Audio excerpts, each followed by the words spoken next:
Muito bem, senhoras e senhores, nesta aula nós iremos aprender como fazer o primeiro Monte Carlo aí, e gerar algumas variáveis randômicas, tá? Então veja bem, o nosso interesse é primeiro gerar, e a gente vai usar a função Gumbel e função lognormal, e depois a gente realiza o Monte Carlo. Minhas referências MATLAB e também o livro do Novak do Collins, tá? Então veja bem, eu faço a limpeza de casa. E aqui no meu input eu coloquei um n, que é o número de números que eu vou gerar. Eu vou gerar 100.000. Veja bem, demanda. Isso daqui eu copiei do vídeo anterior. Então isso daqui é o quê? Isso daqui é uma série artificial que o Padarates dá para a cidade de Campinas de velocidade de vento. Então a minha demanda vai ser o vento. E eu peguei aqui e fiz um fit, ou seja, um ajuste da minha curva, que eu chamo de Gumbel, né? Type 1. E eu fiz o ajuste para achar quais são os parâmetros que definem a minha função Gumbel. Muito bem, uma vez dado que eu tenho esses parâmetros, eu posso pegar e gerar valores randômicos. E veja, eu vou gerar 100.000 valores. É como se eu pegasse esse meu vetor que tenha aqui 25 números e passasse a ter 100.000 números. Então é um vetor muito maior, né? E aí é a hora que eu vou pegar e conseguir combinar essas coisas e fazer uma simulação, tá? Então, ó, primeira coisa, vamos gerar essa demanda. Então, eu estou chamando demanda de Q maiúsculo, aqui, ó, Q maiúsculo. Isso daqui é igual. Então, ó, a função para gerar valores randômicos, ela chama-se EV Extreme Value Random RND, tá? E o que é que eu vou fazer? Eu vou colocar aqui dentro, ó, os dados de entrada é primeiro o parâmetro μ, então que é PD MU, e o sigma MU. Isso daqui também vocês já viram na aula anterior, tá? Então, eu vou gerar um vetor com n valores e vou colocar isso aqui tudo alinhado em uma coluna só. De fato, tem ainda um detalhe que isso daqui sairia tudo negativo. Então, eu ainda preciso colocar um negativo aqui na frente, tá? Para que os valores saiam positivos. Isso daqui, detalhes do manual aí do MATLAB, vocês sabem, é sempre um desafio entender o que ele está fazendo. Muito bem, mas ó, aqui está gerando todos esses Q. Vamos pegar e plotar essas figuras, né? Então, a figure. Então, eu vou pegar e plotar um histograma. Histogram. Opa, right, histogram. E o que eu vou fazer? Eu vou pegar aqui, ó, colocar a minha variável Q. Eu vou pegar e pedir para normalizar isso aqui para aparecer como uma PDF. Normalization. Isso daqui é uma normalization como PDF. Bom, vamos dar uma olhadinha aqui que vai dar isso daqui. Então, bom, de fato eu deveria ter primeiro gerado isso. E agora gero esse. Vamos ver o que ele está falando. Ele está falando, olha, sigma mu ele não achou. Ué, ah, tá, desculpa. Sigma mu não, é PD. Sigma. Caramba. Então aqui, PD sigma. Desculpa. Então pd.sigma. Vamos gerar isso daqui. Ó, excelente, né? Então essa daqui é a minha função. Lembra que eu falei para vocês, né? Isso aqui é a PDF para esses meus 100.000 valores. Lembra que eu falei para vocês, ó, se eu pegar e trocar aqui e tirar esse n, daí sai tudo o contrário, ó, todos os valores saem o contrário. Então eu tenho que pegar e colocar aqui menos, e daí sim sai certinho com a parte que eu chamo a parte gorda da função do lado esquerdo. Perfeito. Até eu peguei e deixei aqui já salvo uma legendinha pra gente, ó. Então vamos tirar isso aqui. Uma legenda para isso aqui ficar mais legal. Então, aqui, ó, demanda, né, do vento em km por hora e aqui fzinho de x. Exato. Agora vamos pegar e fazer o quê? Vamos pegar e fazer a resistência. Então, ó, eu peguei e pensei aqui no número, né? Então, eu vi aqui que estava em torno de 120, 140, aliás, ó, quando a gente vê aqui a PDF, né? Você vê, os valores vai aí até 200. Pensei, poxa, projetar alguma coisa com uma média de 200 seria interessante, já não está pegando ninguém, né? Então eu coloquei, ó, média de 200, e daí o CV, ou seja, o coeficiente de variação, 0,2. Então o sigma é CV vezes o M, né? O que acontece? Eu falei aqui, ó, o meu R, eu quero que ele siga uma log normal, uma distribuição log normal. Então, o que acontece? Ó, se você vir aqui, a tua log normal na wiki, você vê que ela tem os parâmetros μ e sigma, e esses são os parâmetros que entram para gerar PDF, CDF e assim por diante. No entanto, isso é uma coisa muito comum. É muito comum a pessoa pegar e falar, olha, é log normal, mas eu vou te dar não o parâmetro da função, eu vou te dar a média aritmética. E é isso que eu coloquei aqui, ó, sample min, eu estou te dando a média aritmética. É meio tolo fazer isso, mas, verdade seja dita, muitas vezes a pessoa faz os ensaios, divide tudo, acha qual que é o desvio padrão e qual que é a média dessa forma aqui. No entanto, a log normal, ela é nada mais que uma operação que tem um log de uma função normal, que é a função que leva em consideração a média aritmética e o sigma do jeito que você conhece. Então o que acontece? E por isso que eu trago isso, o MATLAB ele até fala, né, também dá para fazer na mão, ele até fala, olha, se você tiver a média aritmética, você pode pegar e consertar ela para chegar nos parâmetros de entrada do MATLAB, tá? Então o que é que eu quero fazer com vocês? Eu quero mostrar essa função.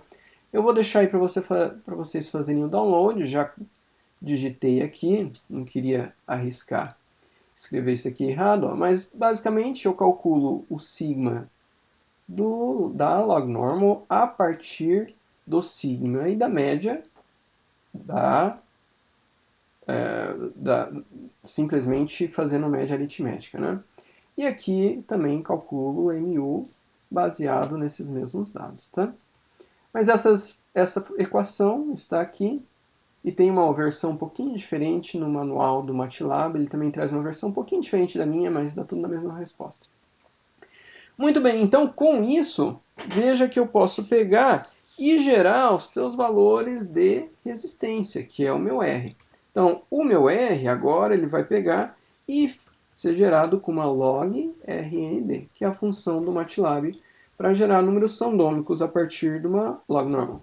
Então, aqui que eu vou precisar? Vou precisar do parâmetro μ e do parâmetro sigma. Isso daqui eu quero que gere N valores e organize ele em uma coluna. Vou deixar isso aqui com um ponto e vírgula. Vamos pegar e rodar isso aqui, ó, só para tirar a dúvida. Então veja, ó, média, desvio padrão. Né? Vamos ver se a nossa equação está certa. Double image LRN. Que ele não está gostando de mim. Vamos rodar tudo aqui que ele geralmente deve ter algum nicho aí. MUGLN. Vamos dar uma olhada. Não, de fato. Tá. Ele tá falando. Log normal. Eu coloquei só log. Então vamos colocar aqui, ó. Log normal. Aqui. Vamos rodar agora. Por favor, agora. Acho que agora. Vamos rodar tudo de novo. Mais fácil. Então rodamos tudo. Agora o MATLAB não chiou. E veja que ele também criou aqui o meu vetor de resistência. Então, lembrem-se, eu falei que a resistência deveria ter uma média aritmética de 200. Vamos calcular aqui, ó. Então, para eu calcular a média aritmética, min de R. Aí, é um valor muito próximo de 200, excelente. Então, o desvio padrão, ele é de 40, porque é 200 vezes 0,2. Então, ó, vamos calcular o desvio padrão aqui, ó, STD de R, 40, 39,92, tá? Bom o suficiente para um bom engenheiro, tá? Então, ó, veja que com isso eu acabei de constatar que realmente eu estou usando as coisas corretas aqui, né? Gerei os números randômicos, fiz a média aritmética, achei o desvio padrão e cheguei ao resultado anterior. Então tá, então agora vamos pegar e plotar isso aqui para que a gente fique sem nenhum, como eu digo? sem nenhuma preocupação, né? Então, ó, histogram. E daí eu vou pegar o quê? Eu vou pegar MU. Opa, não, eu vou pegar o histogram de R. E vamos pegar e normalizar de acordo com a PDF. Vou fazer que nem a gente fez antes. Legal. Já deixei aqui também umas legendas prontas. Então, aqui, vamos rodar essa parcela aqui. Olha lá, então essa daqui é a minha resistência, né? Veja que ela é uma log normal, tem uma cara de log normal mesmo. E ela está aí do jeito que eu havia admitido o pedido para que ela fosse, né? Muito bem. No entanto, por enquanto o que eu tenho são resistências, que está aqui, demanda e resistência. Agora eu preciso entender isso daí, como que elas interagem, né? Então vamos passar aqui ao que eu chamo de figures, né? Então, ó, vamos abrir primeiro uma figura em que eu mostro essa interação fazendo o seguinte, ó, eu tenho função hist. Função hist é uma função antiga, hoje em dia o pessoal usa mais a histogram. Mas tem um detalhe da função hist que eu realmente gostava, que é que você podia colocar um vetor R, aliás, uma matriz que é uma matriz tivesse o vetor R e o vetor Q, e você falasse em quantas vezes você queria que dividisse esse negócio aqui. Então eu vou colocar 30. E ó, a hora que eu rodo, o que acontece é o seguinte. Ele pegou e gerou a minha primeira figura, segunda figura e assim por diante. E a terceira figura é o que? Vamos olhar aqui uma ao lado da outra. Ó. Veja, que você está vendo em amarelo aqui a demanda e que você está vendo aqui em azul escuro, é a resistência. Veja o que acontece, né? Existem instâncias em que você tem uma convolução, ou seja, que se cruzam essas funções. Veja que existem lugares em que a tua resistência ela pode ser maior do que a tua demanda, como é de se esperar, né? Ou o contrário, tem também a tua demanda pode ser maior do que a tua resistência. É possível isso. Vamos deixar umas legendas aqui para você, para ficar mais claro isso daqui, ó. Então, as minhas legendas aqui, só rodar com a legenda que fica mais bonitinho. Então veja, ó, resistência em azul, demanda está em amarelo, número de ocorrências, e aqui está os valores ou de resistência ou de demanda, né? Bom, isso daqui, vários livros trazem essa figura, que no nosso livro texto eu guardei aqui para vocês, ó, essa figura aqui. Ó. Então você tem resistência, você tem demanda. Agora, o que eu acho mais interessante é o que? Fazer resistência menos a demanda. Porque a hora que eu faço resistência menos a demanda e ploto a PDF, o que, ó, se você pegar resistência menos a demanda der negativo, quer dizer que a demanda é maior que a resistência. Portanto, você está levando a uma falha da sua estrutura. Tá? Então vamos fazer isso daqui. Isso daqui, de fato, tem um nome especial, chama Performance Function, função performance, e é resistência menos a demanda neste teu caso. Então, ó, vamos pegar e fazer G é igual a R menos Q. Notem o que acabou de fazer. Você acabou de pegar o vetor R. Então, vamos pegar aqui, ó. O vetor R. O vetor Q. Então, ó, você está fazendo R, 258, menos Q, menos 121. Vai dar um número positivo. Vai ter vezes que o que vai acontecer? A hora que você fazer R, então você vai pegar linha por linha e fazer R menos Q. Isso daqui, esse linha por linha, isso daqui a gente na verdade chama de Monte Carlo. Por quê? Tem muita gente que fala assim, olha, imagina que você tem uma cesta cheia de bolas e essas bolas têm valores diferentes. E daí você tira uma. Então tirar uma é a primeira tiragem, deu 258. E você vai na outra cesta em que você tem lá a demanda e daí você tem aqui, você tira a primeira bola, dá 121. E assim você vai fazendo, comparando bolas e bolas, até que você chegue em alguns valores que dá negativo. Então, linha por linha, você está comparando a hora que você faz R menos Q.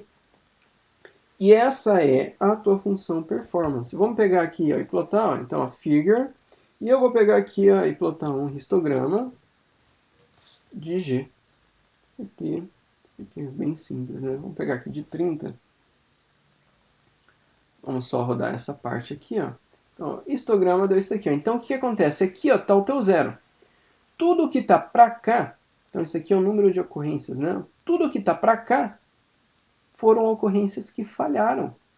Então, aqui também mostra de quanto falharam, mas não me importa, falhou, falhou. Então, o que acontece? Eu quero, na verdade, contar quantas que falharam. Então, vamos fazer isso daqui, ó. O jeito que eu vou fazer, eu vou criar uma variável aqui que chama nFail, número de falhas, tá? E eu vou pegar e falar, ó, simplesmente, encontra para mim, find, quando G é menor, cadê o menor? Menor que zero. Então, isso daqui, se eu pegar, roda essa parcela, ó, opa, não deu, aqui ele dá com o valor. Bom, eu vou precisar pegar e fazer o seguinte, eu vou pegar ó, a probabilidade de falha, o que é? É o comprimento desse vetor. Por que ele me deu aqui nessa resposta? Vamos apagar isso aqui. Ele me deu todas as linhas que deu falha. Tá? Então, o que eu quero? Eu quero o comprimento desse vetor que tem todas as linhas. Então, é n de fail. E o que eu vou fazer? Eu vou pegar e dividir pelo número total. Porque o que é a probabilidade de falha? É o tanto que falhou dividido pelo número total. Então, esse daqui é um valor, é uma grandeza que a gente vai estar procurando saber demais da conta, tá? Então, ó, a hora que eu chego aqui, veja, a probabilidade de falha 0,0091. Se eu multiplicar por 100, isso daqui vai dar 0,91, praticamente 1%. Em engenharia civil, 1% é praticamente inadmissível. O número que a gente trabalha é 10 a menos 4. Então, a nossa probabilidade de falha aí é de 10 a menos 4, tá? Tá bem longe aí do que é permitido em engenharia civil. Mas, claro, se eu chegar aqui e mudar qual que é a minha média, daí as coisas vão ficar diferentes. Bom, isso daqui, veja aqui o que eu fiz. Eu mostrei para vocês como fazer essa figura e também calcular qual que é essa probabilidade de falha. Bom, tem outras formas de mostrar, eu vou estar em mais detalhe com isso daqui. Quero mostrar essa daqui também, ó. Eu posso pegar e plotar um histograma em que eu tenho de um lado resistência, num eixo resistência, no outro demanda, e eu tenho em Z, nem você está vendo aqui, eu tenho ou o número de ocorrências, ou que nem aqui eu tenho F de RQ, mas vamos pegar número de ocorrências, tá? Vamos fazer mais um gráfico aqui com vocês. Então, o próximo gráfico que eu quero fazer com vocês, vou tirar toda essa parte. Eu sempre fico guardando as legendas. Então, uma função aqui, uma plotagem em 3D. Então, ó, tenho uma função que chama hist3, então você vai fazer um histograma de 3 grandezas, na verdade.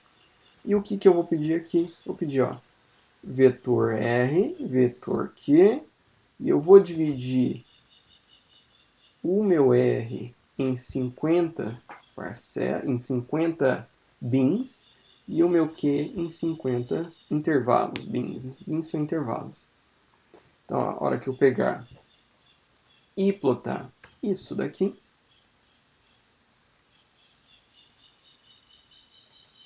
não sei por que não plotou, vamos dar uma olhadinha, não gostou. Vamos dar uma olhada aqui, provavelmente eu esqueci alguma coisa no meu código aqui, perdida. Vou colocar já a legenda.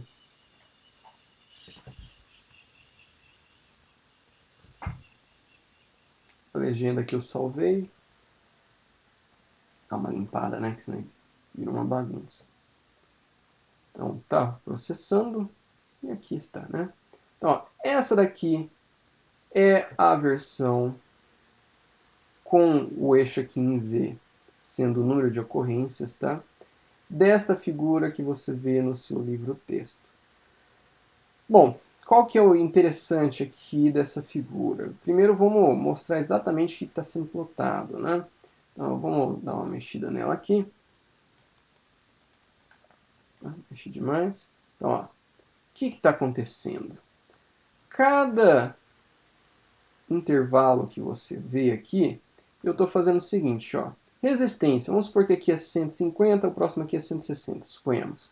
Então, a resistência entre 150 e 160 e demanda entre 100 e, digamos aí, 110, ela tem tantos que caem, tantas combinações que caíram, tantas linhas daquele meu vetor que caíram nessa combinação em que eu tinha resistência de 150 a 160 e demanda de 100 até 110. E assim por diante, né? Então, para cada composição de intervalo, né, ele vai pegando e plotando o número de linhas que caíram ali nesse intervalo. Então, com isso, você passa a ter essa sua plotagem, esse teu histograma aqui 3D, que de fato mais tarde a gente vai transformar isso daqui numa superfície e daí a gente vai trabalhar um pouco mais. Mas essa que é a interpretação disso daqui. Outra coisa que é muito interessante notar é o seguinte, né? Se eu pegar, aqui, rodar mais um pouquinho. Então, ó, se eu pegar e passar uma linha, uma superfície aqui, aonde eu tenho resistência igual à minha demanda, eu passo aqui como se fosse uma faca, dividindo o que é que está seguro, o que não está seguro. Isso também é uma coisa bem interessante. Aonde eu tenho resistência igual à demanda, passa a ser aqui uma superfície que corta todo esse teu gráfico, que nem você está vendo aqui no livro, né? Ele passou uma superfície. Essa aqui, ó. Então, essa superfície é onde resistência menos a demanda é igual a zero, ou um igual ao outro também, né? Ou seja, 45 graus. E claro, do lado em que resistência é menor do que a demanda, vai ser a falha. Do lado em que resistência é maior do que a demanda, vai ser a parcela que está segura. É isso, pessoal. Até o próximo vídeo. Tchau, tchau.